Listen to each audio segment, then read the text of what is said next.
Imagine waking up tomorrow, and the country you've lived in your whole life says, "Prove you belong here." No passport.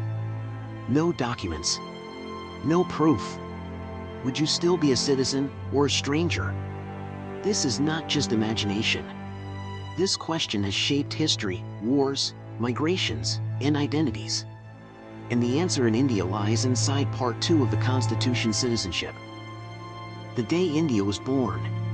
When India became independent in 1947, freedom brought celebration, but also confusion. Millions were crossing borders during partition. Families were split overnight.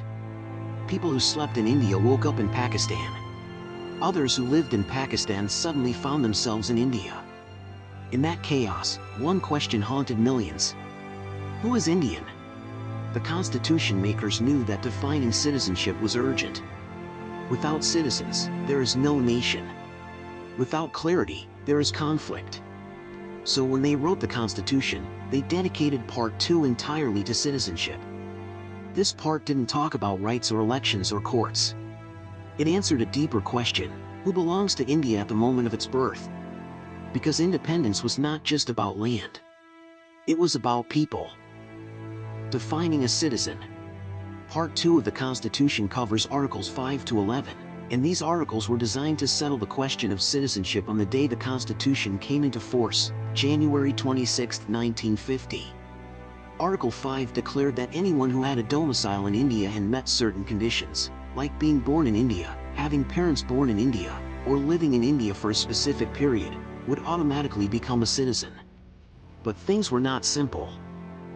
Partition had created millions of migrants. So Articles 6 and 7 addressed people moving between India and Pakistan. Those who migrated from Pakistan to India under certain conditions could become citizens. Those who migrated to Pakistan but later returned needed permits to regain citizenship. These provisions were not just legal clauses. They were attempts to bring order to one of the largest human migrations in history. Imagine lawmakers trying to define nationality while millions were still on trains, roads, and refugee camps. This was law being written in the middle of history itself: citizenship beyond borders. The Constitution also thought about Indians living outside India. Article 8 granted citizenship rights to people of Indian origin living abroad, as long as they registered themselves with Indian authorities. This showed something remarkable. India was not only thinking about people inside its borders, but also about those who still carried India in their hearts, even while living elsewhere. Then came Articles 9, 10, and 11, powerful provisions that ensured citizenship could not be misused or confused. If someone voluntarily took citizenship of another country, they would no longer remain an Indian citizen. This rule protected the idea of loyalty to one nation.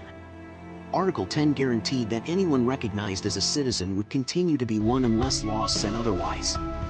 And Article 11 gave Parliament the authority to make future laws about citizenship. This meant the Constitution didn't lock citizenship rules forever. It allowed them to evolve with time. This flexibility was intentional, because the makers knew the future would bring new challenges: migration, global travel, changing borders, and new identities. Why Part 2 is so powerful? At first glance, Part 2 looks technical. It talks about domicile, migration, and legal conditions. But beneath those legal terms lies something deeply human: identity. Citizenship decides who can vote, who can own property, who can work in government, who is protected by the nation. It defines your legal relationship with your country. Without citizenship, rights cannot exist.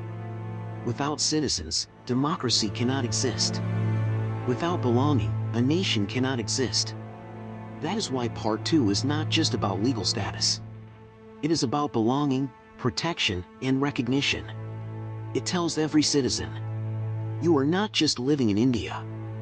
You are part of India. And that idea is powerful. Because nations are not built by land alone. They are built by people who believe they belong. If you want to understand the Constitution not as complicated law, but as powerful stories that explain your rights and identity, subscribe and follow Legal Lens India, where law becomes simple, knowledge becomes power, and every citizen becomes aware.